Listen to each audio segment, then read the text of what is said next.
1269, più di 3 al giorno, festivi compresi. È il numero di donne venete che nel 2013 si sono rivolte a uno dei 7 centri antiviolenza presenti sul territorio regionale.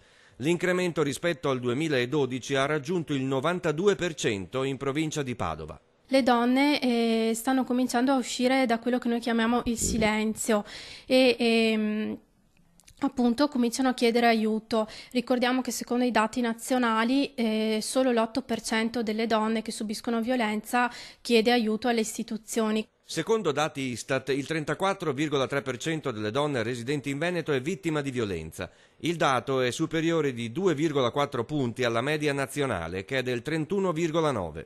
Le violenze che le donne subiscono avvengono prevalentemente all'interno delle mura domestiche, quindi in una relazione stabile. Sono donne mediamente giovani, l'età media è compresa tra i 30 e i 50 anni.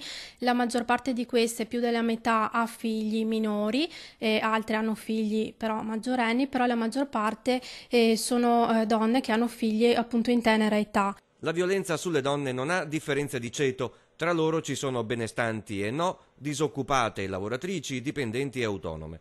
3/4 sono italiane, l'età media va dai 35 ai 50 anni. La legge non sempre è dalla parte delle vittime. Proprio oggi il giudice di Trento ha concesso il rito abbreviato che prevede 1/3 di sconto della pena a Vittorio Ciccolini, 46 anni, avvocato di Verona, reo confesso dell'uccisione a coltellate dell'ex fidanzata Lucia Bellucci, di 31 anni. L'omicidio avvenne nell'agosto scorso in Trentino. Il corpo della donna venne ritrovato nel bagagliaio dell'auto di Ciccolini lasciata nel garage di casa.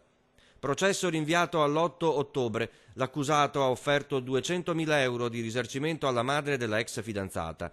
La signora e il suo legale si sono detti sconcertati dalla giustizia italiana e dal fatto che l'assassino non abbia mai chiesto perdono.